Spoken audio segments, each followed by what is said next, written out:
কারো মায়ায় জড়ানোটা খুব সহজ, কিন্তু তাকে ভুলে যাওয়াটা মৃত্যুর থেকেও কঠিন। ইচ্ছে নেই আর কারো প্রতি মায়া বাড়ানোর। থাকুক না যে যার মতো, আমায় ছেড়ে ভালো।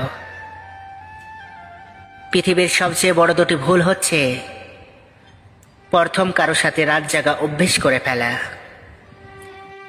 দ্বিতীয় নিজে সুন্দর না হয়েও কাউকে অতিরিক্ত ভালোবেসে ফেলা।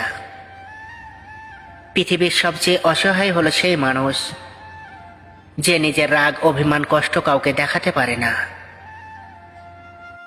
চিৎকার করে ঠিকমতো কান্নাটাও করতে পারে না,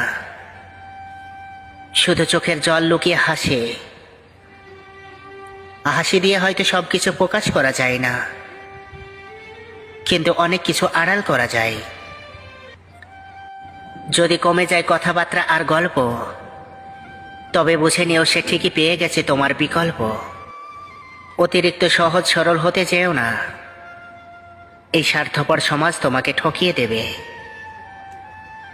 অল্পতে যার চোখে পানি আসে, সবাই তাকে কাঁদাতে ভালোবাসে।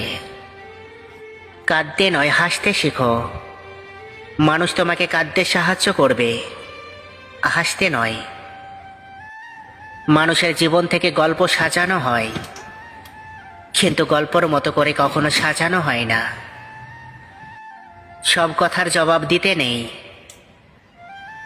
কিছু কথা সময়ের জন্য রেখে দিতে হয়। এই পৃথিবীতে সেই বেশি ধোঁকা খায় যে নিঃসন্দেহ মানুষকে অন্ধের মতো বিশ্বাস করে। ধন্যবাদ সেই মানুষটাকে, যে মানুষটা আমাকে নতুন করে চোখ খুলে দিয়েছে, মনে করিয়ে দিয়েছে সবাই কথা রাখে না, সবার মাঝে মনুষ্যত্ব বোধ থাকে না। এই পৃথিবীটা দেখতে অনেক সুন্দর, কিন্তু তার বাস্তবতা অকল্যাণীয় কঠিন।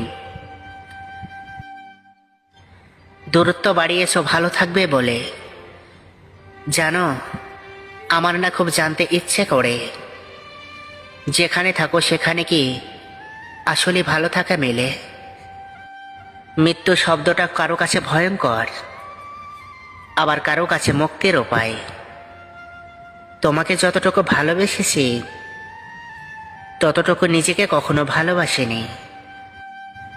তুমি মিথ্যা বলেছ বলে আমার কষ্ট হচ্ছে না। আমার কষ্ট হচ্ছে এই কারণে যে এখন থেকে আমি তোমাকে আর বিশ্বাস করতে পারবো না। কিছু মানুষ এতটাই গভীরে ছুঁয়ে যায়, যে মানুষটা ঠকিয়ে চলে যাবার পর আমরা তার কাছে ফিরে যেতে চাই, আবারও ঠকার জন্য। ভালোবাসাটা কি সেই মানুষটাকে জিজ্ঞেস করো, যার হৃদয়টা ভেঙে যাওয়ার পর দিনের পর দিন নির্দিষ্ট মানুষটার জন্য অপেক্ষা করে। চাওয়ার অধিকারটা সবার আছে, কিন্তু পাওয়ার ভাগ্যটা সবার থাকে না। ভালোবাসা তখনই সুন্দর যখন দুজন দুজনকে মূল্য দিতে জানবে। অনুরোধ করে কাউকে ধরে রাখা যায় না, যে ভালোবাসে সে কখনো ছেড়ে যায় না।